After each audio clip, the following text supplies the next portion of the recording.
Hello అండి, అందరికీ నమస్కారం. అందరూ ఎలా ఉన్నారు? బాగున్నారా? So welcome to my channel simple life vlogs.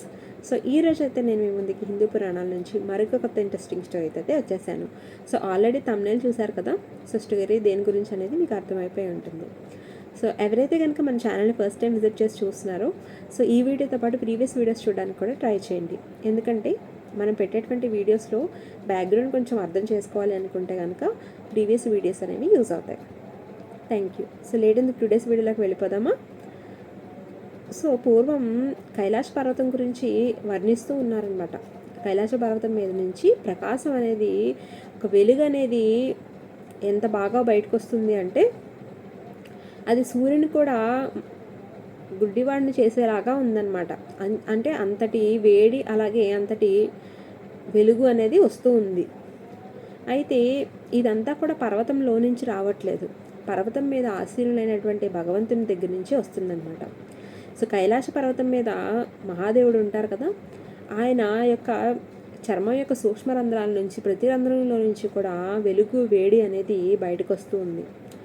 అయితే అది చూడడానికి ఎంతో అందంగా ఉంది అన్నమాట. అయితే అలాగే ఏదైతే మనం కైలాస పర్వతం అంటున్నామో, ఈ వెలుగు అంతా కూడా ఎక్కడి వరకు అయితే కవర్ అవుతుందో అదంతా కూడా పువ్వులు వికసిస్తూ ఉన్నాయి ఆ వెలుగు, ఆ ప్రకాశవంతంలో. అలాగే పండ్ల చెట్లు ఉంటాయి కదా, అవన్నీ కూడా పండుతూ ఉన్నాయి. అయితే ఇదంతా చూస్తున్నటువంటి పార్వతీదేవి ఆ వెలుగుకి ఆకర్షితురాలైందనమాట. ఎందుకంటే ఇది మొత్తం అంతా కూడా మహాదేవుని నుంచే ఉద్భవిస్తూ ఉంది. అయితే అప్పుడు పార్వతీదేవి ఏమనుకుందంటే, ఈ వెలుగు అంతటినీ కూడా నేను సేకరించి నాలో ఇముడ్చుకోవాలి అని అనుకుంది. అనుకుని ఆవిడ ఎక్కడైతే మహాదేవుడు ఆసీనులై ఉన్నారో ఆయన వెనకకి ఖాళీ వేళ్ల మీద నడుచుకుంటూ వెళ్ళిందనమాట. వెళ్ళి వెనక నుంచి ఆయన యొక్క కన్నులు ఉంటాయి కదా, ఆయన యొక్క కళ్ళుని ఈవిడ యొక్క చేతులతో మూసేసిందనమాట.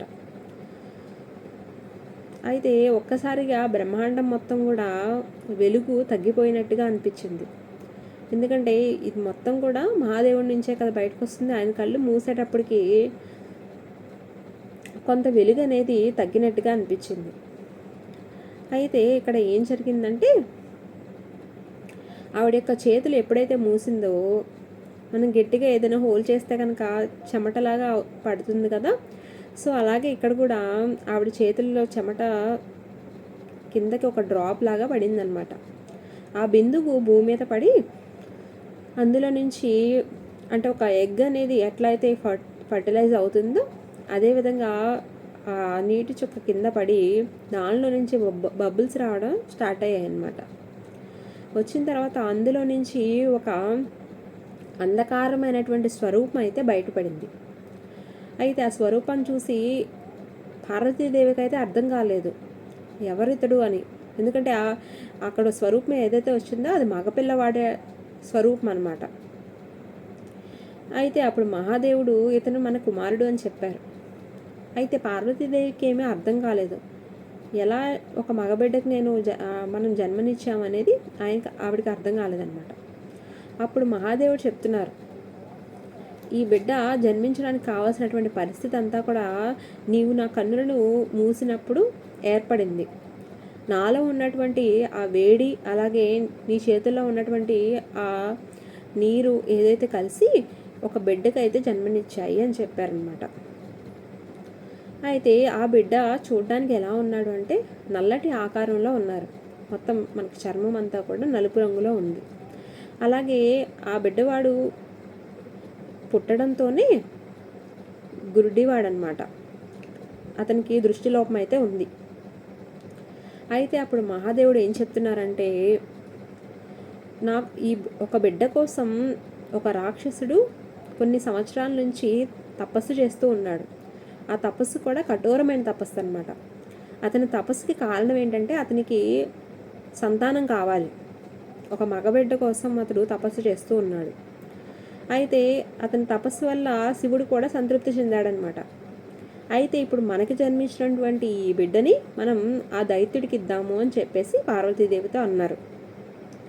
అయితే ఇక్కడ దైత్యుడని నేను ఏదైతే మెన్షన్ చేస్తున్నానో ఆయన హిరణ్యాక్షుడు అనమాట. మనకి ఇక్కడ ఈ స్టోరీలో చెప్పేటప్పటికి మన ప్రీవియస్ వీడియోస్లో చూస్తే హిరణ్యాక్షుడు ఎవరు ఏంటి అనేది మనం అన్నీ చూసాము. అతని మరణం అనేది విష్ణువు చేతిలో ఎలా ఏర్పడిందో కూడా చూసాం. సో ఇక్కడ హిరణ్యాక్షుడికి ఈ పిల్లవాడిని ఇచ్చేద్దామని చెప్పేసి అన్నారనమాట. అప్పటికి రాక్షసులందరికీ కూడా రాజు ఎవరంటే హిరణ్యాక్షుడు. అయితే ఈ పిల్లవాడిని అతనికి ఇచ్చేస్తే ఎప్పటి నుంచో కూడా కఠోరమని తపస్సు చేస్తున్నాడు కదా బిడ్డ కోసం. సో ఒక్కసారిగా బిడ్డ తనని చేరేటప్పటికి ఆయన ఎంతో ప్రేమగా బిడ్డని తీసుకొని అతన్ని పెంచుతూ ఉన్నాడనమాట. సో పిల్లవాడు కూడా రాక్షసుల యొక్క పుట్టడానికి దేవతలకు జన్మించినప్పటికీ తను పెరగడం ఇదంతా కూడా రాక్షసుల మధ్య జరిగింది కదా. అలాగే విద్యాబోధన అంతా కూడా రాక్షసుల యొక్క గురుకులంలోనే జరిగిందనమాట. సో తద్వారా అతనికి రాక్షస గుణాలు అనేవి వస్తూ ఉన్నాయన్నమాట. అయితే కొన్నాళ్ళకి ఏమైందంటే ఆ రాక్షసులందరికీ లీడర్ అనేటువంటి వారి తండ్రి మరణించారు. హిరణ్యాక్షుడు మరణించాడు. తర్వాత ఎవరైతే ఈ బిడ్డ ఉన్నాడు కదా, ఈ బిడ్డకి వాళ్ళ తండ్రి ఎప్పుడైతే తీసుకున్నాడో శివుడి దగ్గర నుంచి, అప్పుడే ఈ పిల్లవాడికి పేరు అయితే పెట్టారనమాట. అందక అని పేరు పెట్టారు. అంటే ఇతను అక్కడ ఏం చెప్తున్నారంటే అతను గుడ్డివాడు అయినప్పటికీ కూడా అతనిలో ఉన్నటువంటి ఆ లోపం అనేది ఎక్కడా కూడా అతనికి అడ్డుగా మారకూడదు అన్నట్టుగానే వాళ్ళ తండ్రి అనుకున్నారనమాట. అంటే అతనికి ఉన్నటువంటి ఆ గ్రహించే శక్తి అనేది ఒక దృష్టి ఉన్నవాడికన్నా కూడా ఎక్కువగా ఉంటుంది. సో దానివల్ల ఈ దృష్టి లోపం అనేది ఆయనకి ఏ విధంగా కూడా ఆటంకం కాదు అని చెప్పి అన్నట్టుగానే పెంచారనమాట ఆ బిడ్డని. అయితే ఎప్పుడైతే హిరణ్యాక్షుడు మరణించాడో, సో ఇప్పుడు రాక్షసులందరికీ కూడా రాజుగా అవ్వాలని అనుకున్నాడనమాట ఈ అంధకుడు. సో అంధకుడు అంటున్నాం, అలాగే అంధకాసురుడు అంటున్నాం. ఎందుకంటే అతను దేవతలకు జన్మించినప్పటికీ ఒక అసురు యొక్క జాతిలో పెరిగాడు కాబట్టి అంధకాసురుడు అంటున్నాం. అయితే ఇక్కడ ప్రహ్లాదుడి గురించి మనం ఆల్రెడీ తెలుసు కదా. హిరణ్యకశిపుని యొక్క పుత్రుడు ప్రహ్లాదుడు అనమాట. అయితే ప్రహ్లాదుడు ఎవరైతే ఈ అంధకాసురుడు ఉన్నారో అతని దగ్గరికి వచ్చి చెప్తున్నారు, ఇక్కడ ఎవరైతే రాక్షసులు ఉన్నారో వారెవరికి కూడా నీవంటే ఇష్టం లేదు. ఎందుకంటే నీవు వారి జాతి వాడివి కాదు. ఎందుకంటే హిరణ్యాక్షుడు శివుడు ఇచ్చాడని చెప్పేసి పెంచుకున్నారు అంతే తప్ప అతనేమి ఈ రాక్షస జాతిలో జన్మించలేదు కదా. అలాగే రాక్షసులందరూ కూడా దారి తప్పారు. వారందరినీ కూడా మనం శ్రీ మహావిష్ణువు యొక్క భక్తి మార్గంలోకి తీసుకురావాలి. ఒకవేళ అది నువ్వు చేయాలి అనుకుంటే కనుక అది నెరవేరదు.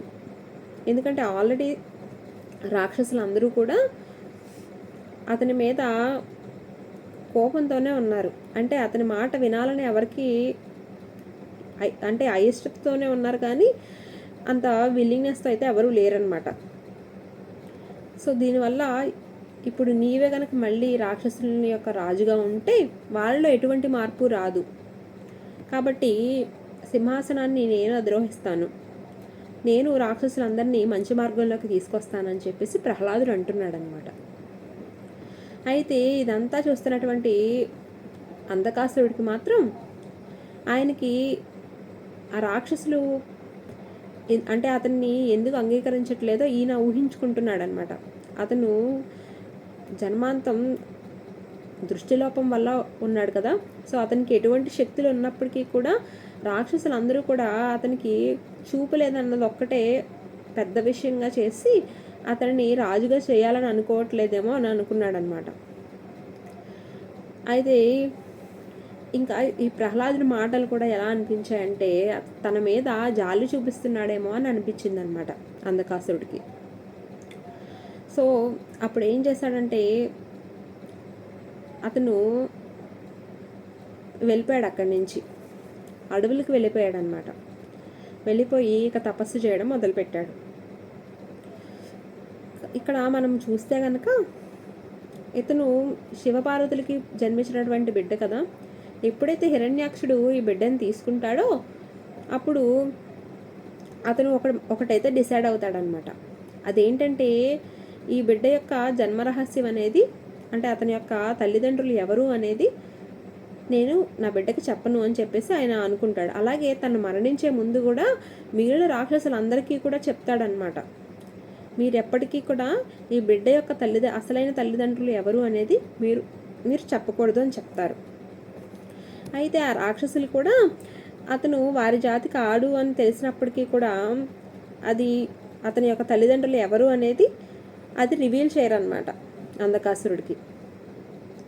సో ఒక పక్క నేనేమో తపస్సు చేసుకోవడానికి వెళ్ళిపోయారు కదా, అక్కడ తపస్సు చేసుకోవడానికి వెళ్ళినటువంటి అంధకాసురుడు తన యొక్క ఏదైతే మనం ఈ చర్మం ఉంటుంది కదా, అలాగే లోపల మాంసం కూడా ఉంటుంది, వీటన్నిటిని కూడా అతను కోస్తున్నాడు అనమాట. తన శరీరాన్ని తనకు తానే ఖండించుకుంటున్నాడు. అయితే వచ్చిన రక్తాన్ని దాన్ని మరిగిస్తూ ఉన్నాడనమాట. అలాగే తన ఏదైతే మన జుట్టు ఉంటుందో మొత్తం జుట్టంతా పీకేసుకుంటున్నాడు. అలాగే లోపల మనకి బోన్స్ ఉంటాయి కదా, వాటన్నిటిని కూడా విరగొట్టేస్తున్నాడు అనమాట. ఇదంతా ఎందుకు చేస్తున్నాడంటే ఇదంతా కూడా తన యొక్క కఠోర తపస్సులో భాగమేనమాట. సో ఏ విధంగా అయినా సరే బ్రహ్మదేవుణ్ణి ప్రత్యక్షమయ్యేలాగా చెయ్యాలి అనేది ఆయన ఉద్దేశం అనమాట. సో ఇదంతా చూస్తున్నటువంటి బ్రహ్మ చూస్తున్నారు ఇంకేం చేయబోతున్నాడా అని.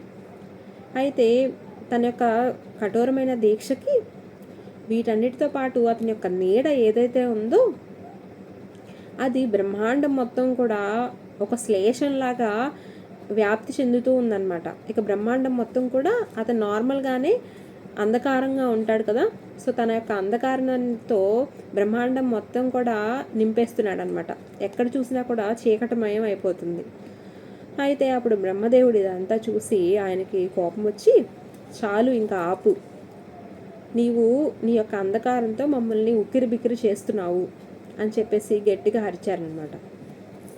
మీరు నా కోసం ప్రత్యక్షమైనందుకు చాలా సంతోషంగా ఉంది, కానీ ఒకసారి మీరు ఆలోచించండి, నేను ఇన్ని సంవత్సరాల నుంచి నేను అంధకారంలోనే బ్రతికాను. సో అప్పుడు నా వైపు నుంచి ఆలోచిస్తే మీకు అర్థమవుతుంది అని చెప్పారనమాట. అప్పుడు బ్రహ్మదేవుడు, నీకు దృష్టిలోపం ఉన్నప్పటికీ కూడా అందరికన్నా కూడా గ్రహణ శక్తి అనేది నీకు చాలా ఉంది. సో అందరూ కళ్ళతో కేవలం చూడగలుగుతారు మాత్రమే, గ్రహించేటువంటి శక్తి అనేది అందరికీ ఉండదు అని చెప్పారనమాట. అయితే అది నిజమే, కానీ నా యొక్క విలువ అనేది నా చుట్టూ ఉన్న వాళ్ళు అర్థం చేసుకోవట్లేదు. కేవలం నాకు ఉన్నటువంటి మిగిలిన శక్తులన్నింటినీ వారు గమనించకుండా కేవలం దృష్టిలోపం ఉన్న దాంతోనే వారందరూ కూడా నన్ను రాజుగా అంగీకరించడం లేదు అని చెప్పారన్నారనమాట.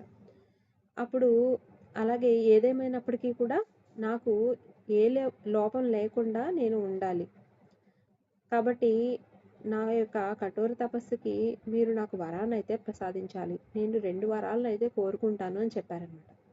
అయితే అప్పుడు బ్రహ్మదేవుడు, సరే నువ్వు ఏదైనా కోరుకో, కానీ అమరత్వం అనేది నీవు కోరుకోవడానికి వీల్లేదు, ఎందుకంటే పుట్టిన ప్రతి జీవి కూడా మరణించాలి, అలాగే మరణించిన ప్రతి జీవి తిరిగి మరలా జన్మిస్తుంది.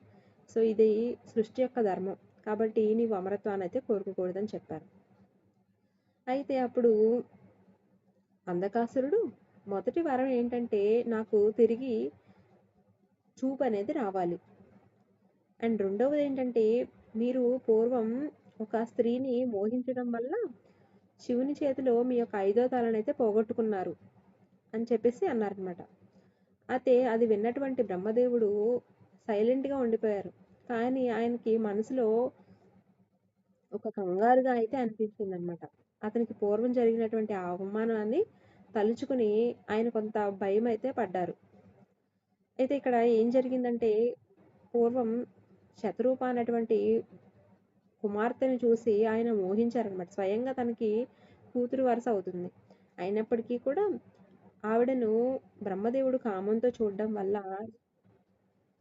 శివుని యొక్క కోపాగ్నిలో ఆయన 5వ తలని అయితే పోగొట్టుకున్నారు.